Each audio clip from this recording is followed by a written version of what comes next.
Bayer Leverkusen have done it. They have broken Bayern Munich's dominance of the Bundesliga, and how they did it will blow your mind. This is a story of passion, hard work and perseverance against all odds. In this video we will unravel the epic triumph that shook German football. Welcome back to the football pit. Before we begin, please support our channel by hitting that like button and subscribing to our channel to not miss any of the action. The champions.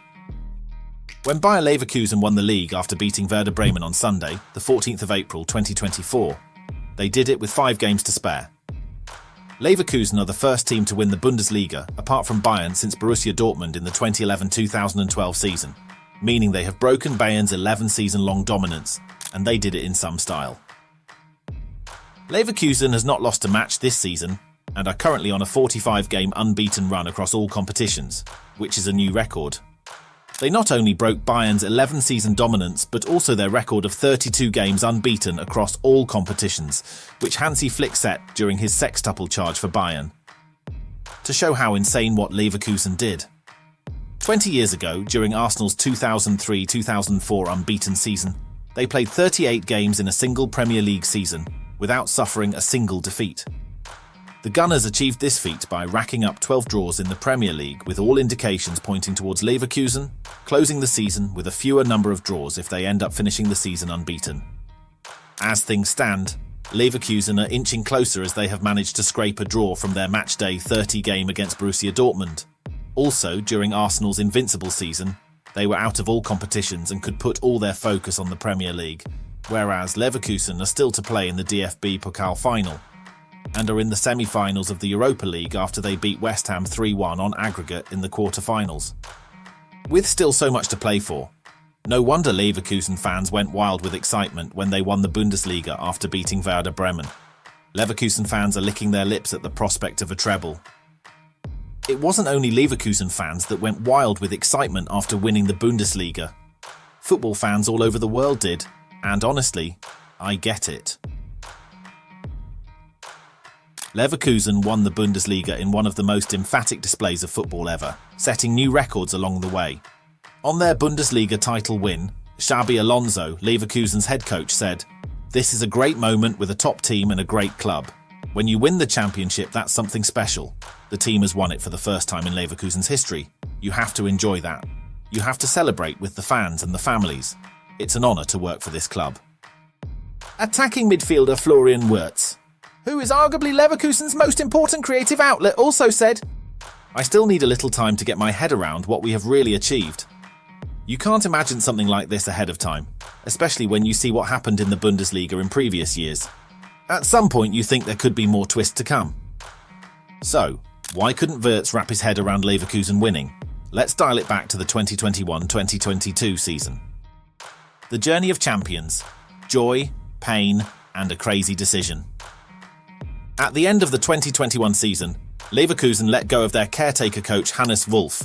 They pursued glory, and they needed an experienced coach who had won titles before at the helm. Their search led them to Swiss Gerardo Seoane, who had just won a 3rd straight Swiss League title with Young Boys Bern at the time.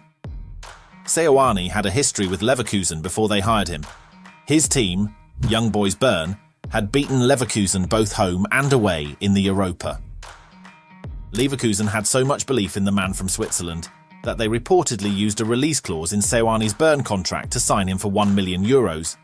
"In the professional and ambitious environment at Bayer, I see ideal conditions to play attractive football and to be among the top teams in the league and in Europe," Seoane said when he arrived at the club. But it wasn't all talk. In his first season, the Swiss guided Leverkusen to 3rd place in the Bundesliga, their best finish in 7 years. The team also qualified for the Champions League, while scoring a club record 80 top-flight goals. With what Seoane was able to achieve in his first season, the Leverkusen higher-ups were confident that the next season, the 2022-2023 season, would be better. Well, famous last words, anyone? The 2022-2023 season started terribly for Leverkusen, as they were unable to capture the same magic that they had in the previous season.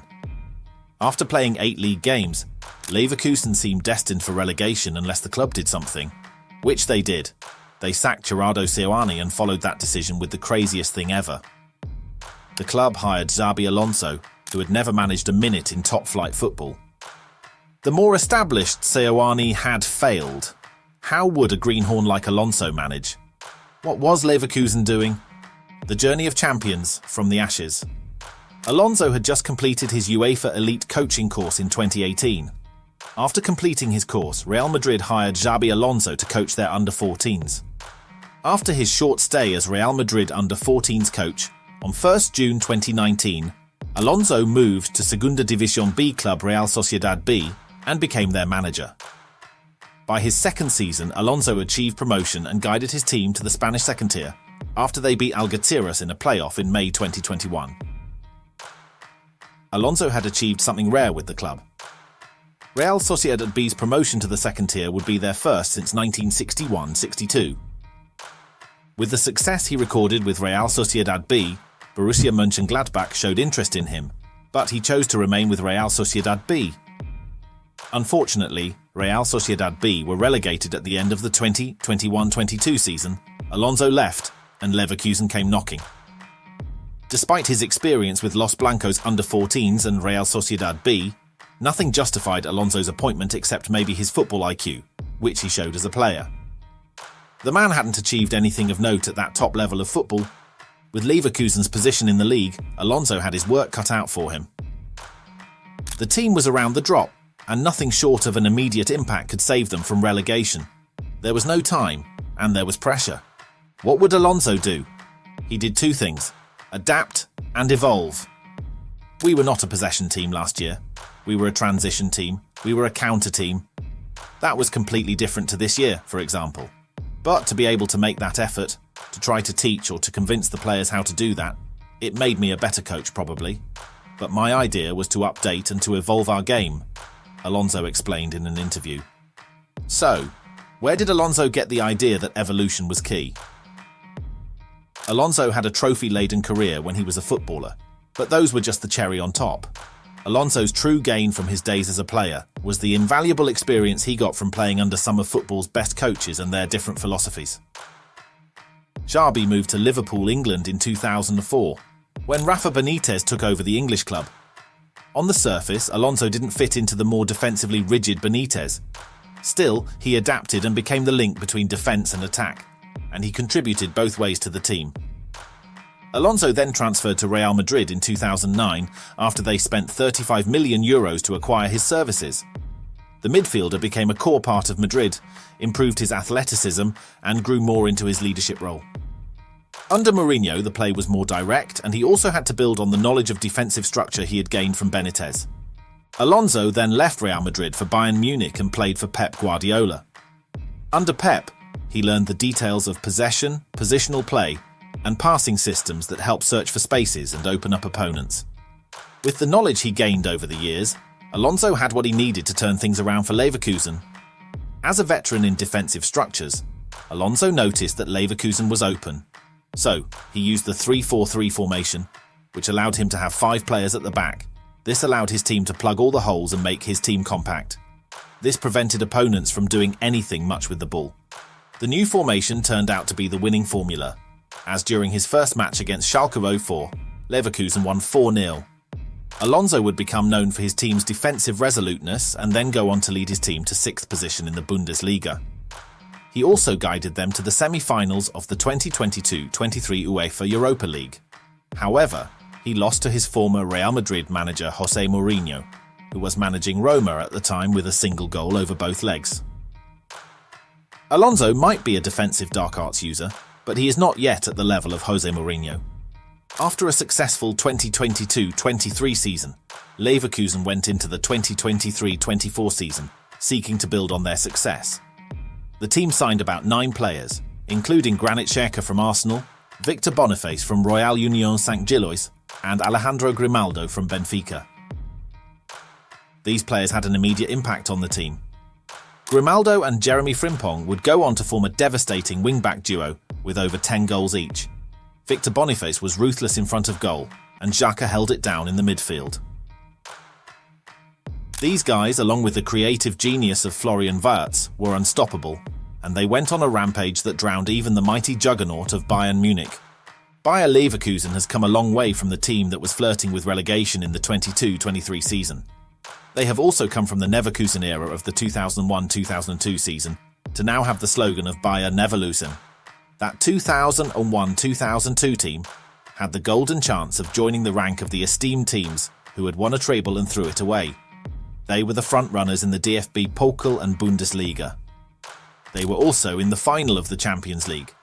Unfortunately, the team lost the final of the DFB Pokal to Schalke, the Bundesliga to Borussia Dortmund, and the Champions League final to Real Madrid in the space of just 14 days. Leverkusen can put the disappointment of the past behind them and bask in the glory of their newfound success, just as Leicester City did in the 2015-16 Premier League season, after miraculously avoiding relegation the season before. And just like Leverkusen's story, Leicester's will also blow your mind. The Leicester-Leverkusen parallel. Leverkusen did the impossible and they did it in style, while Leicester did the same in their own way. In the 2014-15 season, Leicester were at the bottom of the table on matchday 30.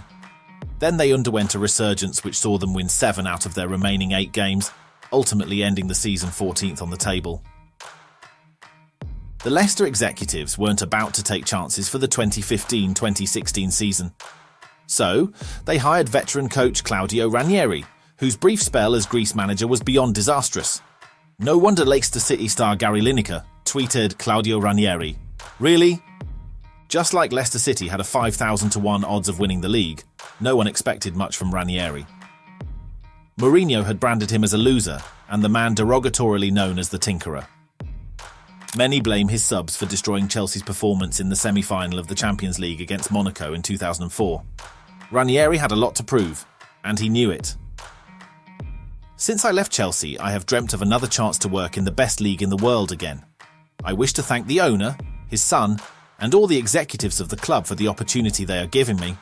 Now I've only one way for returning their trust: squeeze all my energies into getting the best results for the team, he said during his first media engagement since his appointment. Claudio got beyond the best results. His team would do the impossible and go on to win the Premier League, and Ranieri got to have a sweet revenge along the way. He beat Mourinho's Chelsea on his way to winning the title. Unfortunately, Leicester couldn't sustain their title win and ended up slipping into relegation just a few seasons later. Leicester City didn't go unbeaten to win the league, but they only lost 3 times. It was simply the impossible, and they did it. And just when we thought we wouldn't see that kind of story again in football, Leverkusen pulled something even more beautiful off. However, it remains to be seen if Leverkusen will go all the way without losing a game. Will we see another story like Leverkusen or Leicester anytime soon? Is this a fluke season for Leverkusen, and will they also end up slipping into obscurity just like Leicester did? Let us know what you think in the comments. Don't forget to like this video and subscribe to the channel for more.